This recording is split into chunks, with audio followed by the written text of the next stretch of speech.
जय श्री राधे। इस समय हम लोग राधा रानी के प्रगति स्थल रावल ग्राम में हैं। तो रावल ग्राम की महत्ता और यहाँ के बारे में माता जी बताएंगी।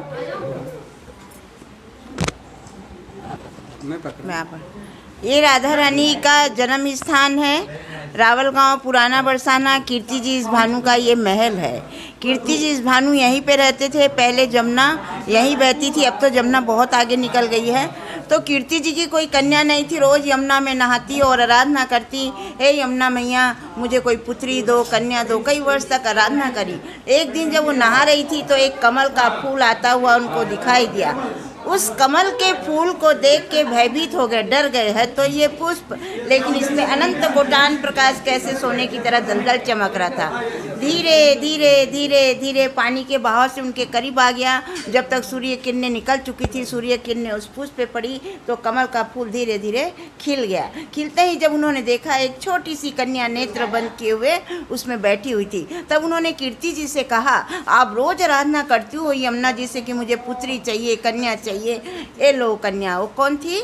श्री राधा रानी थी। उनके दोनों नेत्र बंद थे। सब जगह ये कहलवा दिया कि हमारे यहाँ कन्या का जन्म हुआ है, लेकिन ये किसी को नहीं बताया कि उनके दोनों नेत्र बंद हैं। जब 11.5 महीने के बाद कृष्ण भगवान का जन्म मथुरा में हुआ तो कंस के भय के मारे रातों रात वासुदेव नंद बाबा के यहाँ गोकुल ले आए। फिर नंद बाबा ने सब जगह निमंत्रण भेजा, सब गोप ग्वालों को बधाई के लिए। सब गोप ग्वाल वहाँ बधाई देने के लिए पहुँचे। यहाँ से विषभानु जी कीर्ति मैया गई, गोद में राधा जी थे। जैसे वहाँ पहुँचे तो श्याम सुंदर पलना में झूल रहे थे। तो घुटनों के बल राधा उनके करीब जाकर बैठी।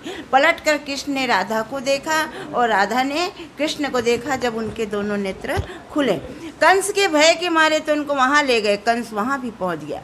कभी पूतना को भेज रहा, कभी मरकासुर, कभी वरकासुर को भेज के काफ़ी भूचाल मचा दिया। नंद बाबा बड़े दुखी हो गए। नंद बाबा के पास 9 लाख गाय थी और विषभानु के पास 11 लाख गाय थी। यानी ब्रज के सबसे बड़े राजा यही थे। जब कोई भी कार्य होता तो इनसे ही परामर्श लेते थे। सब गोप ग्वाल इकट्ठा होकर इनके पास आए, बोले बताओ क्या किया जाए। कंस बड़ा दुखी कर रखा है, हैरान कर रखा है, इससे अच्छा कहीं दूसरी ओर चले जाना ठीक है। तो नंद बाबा सबको लेके उस जंगल के पहाड़ पे जाके बस गए। उसका नाम नंदगांव हो गया। विषभानु जी कीर्ति मैया से बोले, मेरा मित्र चला गया, अपन यहाँ अकेला क्या करेंगे। हो सकता है कंस अपने को भी परेशान करेगा। तो राधा रानी और कीर्ति मैया को लेके उस पहाड़ पे जाके बस गए। उसका नाम विषभानु के नाम से बरसाना पड़ा। बड़ा पुष्ट पहाड़ है वो भी। ब्रह्मा जी का वरदान है उस पहाड़ को कि कोई भी राक्षस प्रगति का